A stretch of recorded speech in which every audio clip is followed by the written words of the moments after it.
Horrible creatures known as kaiju can strike at any time in this world, instantly demolishing dozens of city blocks. The military has established these specialist task teams to deal with such scenarios in order to combat these beasts. They are therefore given the go-ahead to interact with the monster. After putting out an evacuation order and ensuring that every last resident has made it to safety, since the entire event is being streamed live, everyone outside of the danger zone is eager to witness how the task force defeats this monstrosity. Division 3 is sent in, and these guys don't mess around. They jump all over the place, drawing the monster's attention and opening fire on its insides as soon as it becomes momentarily sidetracked. But after the preparations are finished, one of the group fires a rail gun at the monster, piercing its chest completely and sending it exploding from the inside out. After the worst has passed, we get to see the incident's aftermath, and the unfortunate guys whose duty it is to remove kaiju entrails from the city streets. People who have been saved by the 3rd Division are quite appreciative of them for their prompt response. But Kafka and his colleagues will never receive any of that gratitude. And the reason for that is that their work doesn't begin until the battle is finished. They put up a lot of effort, yet nobody seems to notice or appreciate it. Yet Kafka is glad to finish it because it's an important task. He is chopping away at the kaiju meat when a drone approaches and informs him that a sample of the monster is needed for the research department. He takes a sample, puts it in a test tube, and places it in the drone. When one of Kafka's team members mishandles lifting up part of a monster's intestines on the ground, Kafka warns him not to do so. But it's too late since he gets acid splattered all over his body. It burns right through his suit, but Kafka is confident that his friend will be well because he knows how to cure wounds like this, having experienced something similar himself. Taking a moment to assess the amount of work still to be done, Kaka realizes he has no idea how they want him to finish this project in less than a week. Approaching Kafka, the team manager informs him that he is not finished yet, is being moved to remove the monster's intestines, which is why Kafka doesn't want anything to do with it. Still, it is dragged off. Kafka comes home from a hard day of dealing the monster poo, but he can still smell the doo-doo up his nose. As he reaches for a tissue to try to mask the odor, he stumbles onto an article describing the kaiju event and the 3rd Division captain who brought it down, Ashiro Mina. She not only rose quickly to the position of captain in her division, but she is also recognized for having defeated hundreds of kaiju. Given their shared pledge to eliminate all kaiju, it appears like Kaka and Mura have known each other since they were young children. However, given the current state of affairs, Kaka is forced to wonder how he came to be on the sidelines. He tries not to worry about it because if he doesn't, he'll feel like a failure. But he tries to tell himself that he is important too, because cleaning up Kaiju's poop is an important task. Next day, Kafka leaves for work in a depressed state. And when he arrives, one of his part-time employees calls him over. Ichikawa, as he goes by, claims he is determined to join the defense force one day, but the others make fun of him and point out that Kafka had experienced a similar dream. However, Kafka eventually gave up on all of that and established his rule of eliminating kaiju components. Although he is praising Kafka with all of this, it is only doing further harm to his already frail sense of pride. When Ichikawa asks him why he gave up on his dream, Kafka isn't exactly sure how to respond. When he didn't have faith in himself, he couldn't bring himself to keep trying because he had just realized how limited his abilities were. He tries to laugh it off, knowing it's a dreary way of looking at things, and claims Ichikawa would understand when he's older. But Ichikawa won't accept Kaka's gloomy way of life. Ichikawa is assigned to the intestines when they are given their work positions for the day. In retaliation for making him feel inadequate this morning, Kafka begins to perform a victory dance. However, Kafka is then assigned to the intestines once more, which means he will have to deal with kaiju shit for another long and disgusting day. The stink Ichikawa and Kafka have to put up with has exhausted them by the time it's time for their lunch break. He observes that Ichikawa only packed one bento box for lunch today. While it seems sense that he wouldn't be very hungry after what happened, Kakatsu still needs to give him a vitamin packet, so he won't be able to get by for the remainder of the day. Ichikawa first wants to deny it, but Kaka is adamant that he accept it and these nostril plugs, which he claims will at least slightly ease the intestinal process. Ichikawa quits asking and shoves them up his nose since he is still not willing to listen to Kaka. They then carry on cleaning the kaiju until the end of the day, when they are at last able to begin preparing for the day. While the others go first, Kafka reviews the tasks they completed today and expresses relief that the intestines are finally finished and he won't have to perform that dreadful chore any longer. He continues to review the actions that they have taken as he continues to do so.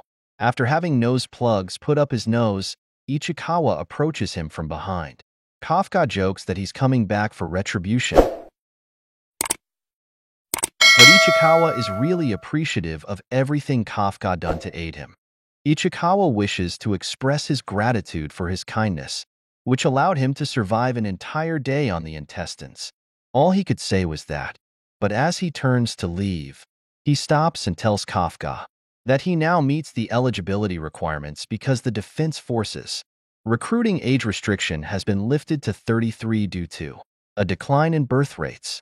Ichikawa is aware that he has no right to question the decisions made in life by others, but he could tell that Kafka was depressed when he mentioned giving up on his goal of joining the Defense Force.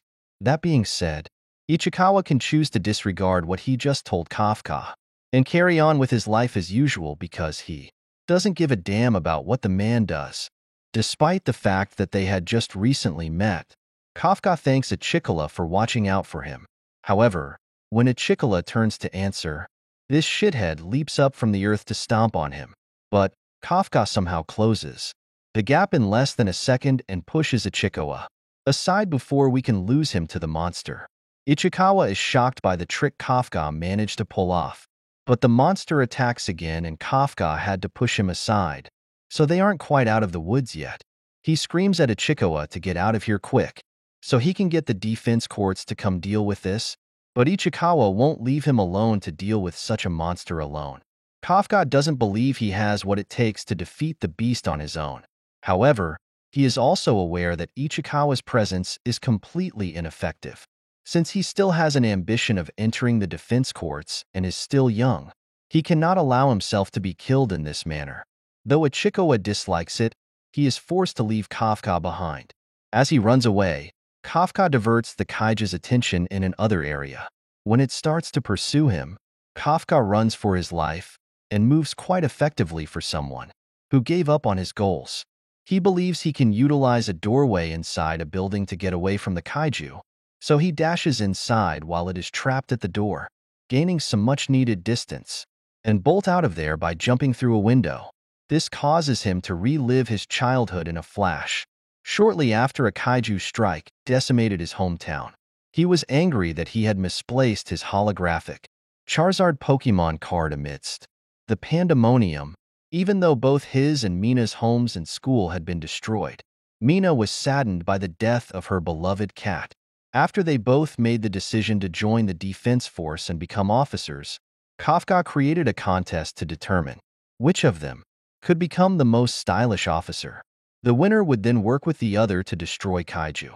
Returning to the present, Kafka falls to the ground and then gets back up to resume his run. He doesn't know how he let things to go so wrong after making that commitment to Mina, but before he can consider that, he needs to survive this kaiju. When he realizes he can no longer outrun it, he grabs a pipe and gets ready to fight back. But even though he knows he must attack its legs first, Kafka is overcome with terror and is struck unconscious by the kaiju. The monster then crushes his leg with its hand, rendering him immobile, and lowers its head to eat a hole. But Ichikawa reappears and breaks the monster's jaw before Kafka is murdered. Kafka screams at him for endangering himself in this way. Though Ichikawa claims to have already informed the defense force, this does not imply that he is just going to help a buddy who is in trouble, especially if they are seriously hurt. He would never be able to call himself a defense force officer if he did something along such lines. Kafka comes to the realization that, although he is currently failing to save his junior, who is going to be squashed, he has always failed to protect the things around him. Then, out of nowhere, the tiger tackles the kaju's hand. A series of blasts are then directed against the monster, slashing it to pieces before a last blast blows out its back. Mina and her team were responsible for this. She doesn't even give Kafka a second thought, though, as she assigns some of her underlings to take care of him and leaves to rid the region of any last creatures. Later, while in the hospital, Kafka is reflecting on how wonderful Mina is and how she has reached a point where he can no longer contact her. However, he is taken aback when Ichikawa, who is in the bed next to him, begins conversing with him. He expresses gratitude to him because he would have perished in that battle if he hadn't rescued him when the monster first appeared, or convinced Ichikawa to flee and alert the defense force. Thus, from Ichikawa's perspective, Kafka is awesome. He truly believes he would be an excellent defense or police officer. Yet he is still free to decide that for himself. After hearing this from Ichikawa, Kafka decides to attempt joining the defense force again, but before he can even scream, a strange object is flying over his head and has already pressed his way down into his throat. He starts to writhe in agony, but by the time Ichikawa can visit him, he has already transformed into a monstrous kaiju.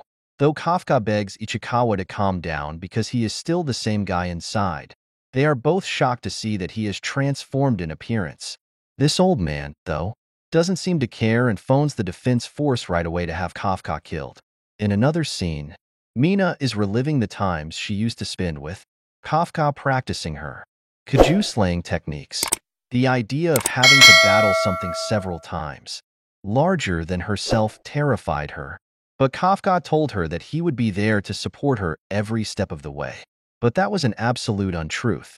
After getting out of the bathtub, she answers a phone regarding the hospital's report of the kaiju incident, stating that she will be there soon to handle the matter. Hope you enjoyed the video. If you did, please do subscribe to the channel and click on the screen for more contents like this. See you over there, Arigatou.